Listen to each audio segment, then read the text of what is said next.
social engineering and worked my way up. I didn't get my revenge, but I became one of the most hated hackers on this game. By 13, he found the game childish, and by 15, he became political. He found himself sucked online into watching videos of children getting killed in countries like Kashmir and Pakistan, and swept into conspiratorial websites about the Freemasons and Illuminati.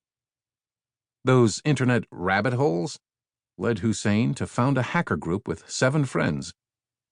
They called themselves Team Poison, hacker speak based on their old hacking forum, poison.org.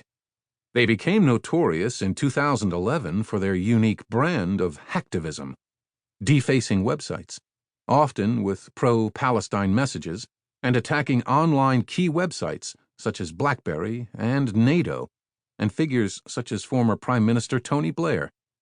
They hacked his personal assistant and then released his address book online. Hussein dismissed other hacktivist groups, such as Anonymous, saying they symbolized the online equivalent of peaceful protesting, camping on the street, whereas his Team Poison executed internet guerrilla warfare. In April 2012, Trick told a British newspaper, "I fear no man or authority. My whole life is dedicated to the cause." His online exploits didn't last long. By September 2012, he had been sentenced to 6 months in prison for the Blair stunt. Team Poison faded away, but Hussein's anger and resentment at Western society continued to boil. Sometime soon after his release, he made his way to ISIL's territory in Syria and married another British would-be musician turned ISIL convert, Sarah Jones. There, he threw himself into ISIL's online propaganda war, remaking himself as Abu Hussein al-Britani, with a Twitter avatar that showed him, his face half covered by a mask, aiming an AK-47-style rifle at the camera. He turned everything he'd learned about online culture and tools into what one journalist called a macabre version of online dating, as he quickly gained prominence as ISIL's lead propagandist in the cyber caliphate, recruiting disaffected youth like himself to the global battlefield. You can sit at home and play Call of Duty, or you can come here and respond to the real Call of Duty.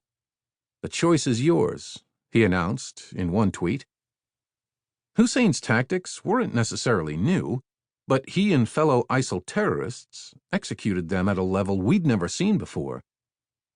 Hussein represented, in some ways, the most dangerous terrorist we'd seen yet, a master of the emerging world of digital jihad. At the time, terrorists were hardly the only ones figuring out how to execute their real-world mischief through bits and bytes. We were seeing rising threats across the board from foreign adversaries, organized crime, online activist groups, even lone hackers and vandals. While cybersecurity is a frequent topic on the news today, too few people understand the scale, scope, and speed with which the threat online is evolving.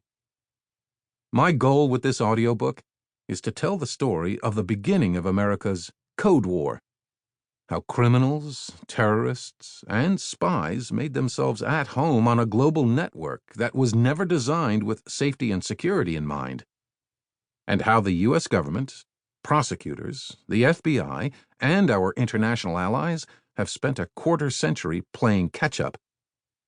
What follows isn't just a crime thriller of the good guys chasing the bad guys. It's a warning that we've built our modern society on top of fragile technology, with far too little thought as to the creativity of our adversaries. My hope in telling this story of the U.S. government's first quarter-century fight online is that it will help demystify a realm that too often seems opaque to outsiders, allow listeners to understand this new threat landscape, and raise important questions about how the country should think about the shift of daily life to the Internet. Let me be clear. This isn't black magic. We know how to fight cyber attacks. We have built an effective playbook in recent years on how to respond. We know how to talk.